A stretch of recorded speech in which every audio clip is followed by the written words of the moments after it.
Hello, everyone. So, today we're going to be talking about documentation and ethics. And so, as professional social workers in the field, obviously, we have a responsibility to maintain good and accurate records.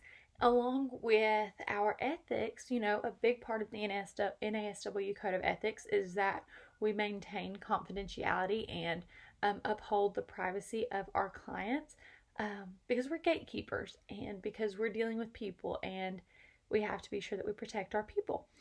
So, how we engage with documentation and overall uphold confidentiality will assess our overall effectiveness as social workers because we are dealing with people and because these two practice skills are crucial in our everyday practice. So, a question that arises is, in an agency and as a social worker, is reading clients' notes beneficial or is it detrimental? And my immediate response is it's absolutely beneficial.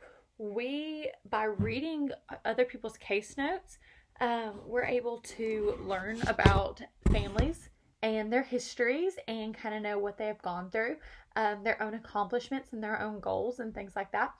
If it's a referral being made to us, now we know what the referral is about and, kind of some things about the family to know how to help them, along with some risks and just that overall history.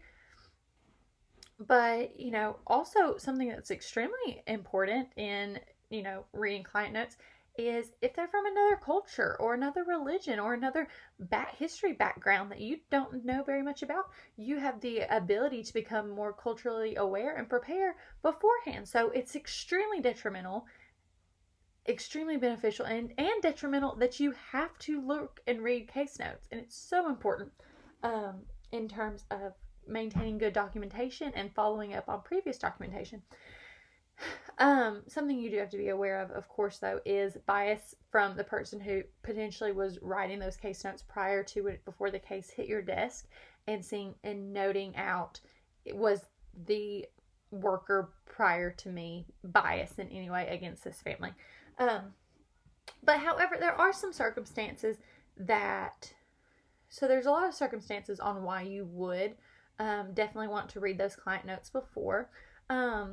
Such as, if the family has a history of violence, you would want to know about that for the social worker's own safety, maintaining your own safety. So you would not want to know about the violent history that a family may have, whether it's domestic abuse, whether it's substance abuse makes a person in the family violent, or an individual might have schizophrenia and often goes into manic spells. So those things are very important.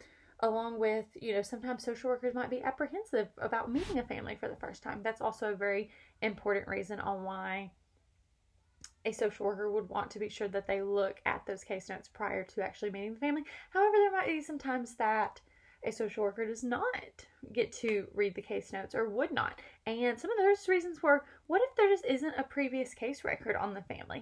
Maybe this is their first referral. Maybe this is their first interaction with services, and there just isn't a case file on them, and so therefore this initial social worker is responsible for the case notes on this family for the first time. Another reason was that the family might have not consented to the previous agency that referred them. They might have not approved of and gave permission and given consent to share those files from the last agency now. So now you're going in knowing that you have a referral, but you don't have really a lot of backing or family history on this case. So there's just might be a few reasons. So as we're talking about consent, there are some very important guidelines to confidentiality that our practice upholds. For instance, obviously a go-getter one is that your clients always need to know that this is a confidential setting, that their interviews and that their meetings and that their sessions are confidential, that you do not share anything about them, anything about their meetings without their knowledge. Now, and if they do give consent, to share those things with individuals, with other entities, with other agencies, then you as a social worker need to receive their written permission. It's also not acceptable for any social worker to talk about a client, a case, their business, their family background, and a party environment and a luncheon with coworkers, with family members. Like, that is not appropriate whatsoever. Also, social workers need to be sure that they maintain that their records are protected. And so we use the double lock system, which means that all records are under 2 locks, because again, we're dealing with people's individual personal information and we want to be sure that it is safe and secure. It's also very important that just that the clients overall, and this is a biggie for social work, is that the clients are not discussed outside of the interview.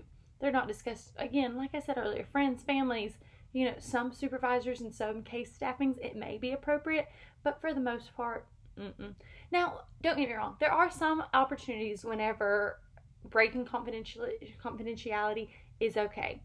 And, in my own practice, I tell my students that there are 3 reasons why I would tell the stuff that they're telling. And that is if they're hurting themselves, if someone is hurting them, or if they want to hurt themselves, if someone is hurting them, or if they're wanting to hurt someone else. And the basic reason for that is that if someone is at risk or harm or there's a clear and imminent danger, then someone else needs to be told. Someone else needs to be able to intervene. If it's suicide, if if anyone is being abused, child, adult, elder, it doesn't matter. Or, again, suicide risk is huge. We definitely want to involve, parents. If it's a kiddo, we want to involve mental health professionals, hospitals, 911, emergency services. Or if someone is wanting to hurt someone else. So if someone leaves your office and already says, I am going to kill so-and-so, absolutely, it is time to get law enforcement involved. It is time to let other entities know in order to protect your clients. And so that's the gist of all of this, is that we are in a game to support and protect our clients. So everything that we do, from our documentation, from our ethics, from how we engage with them, it is all for the protection of our clients.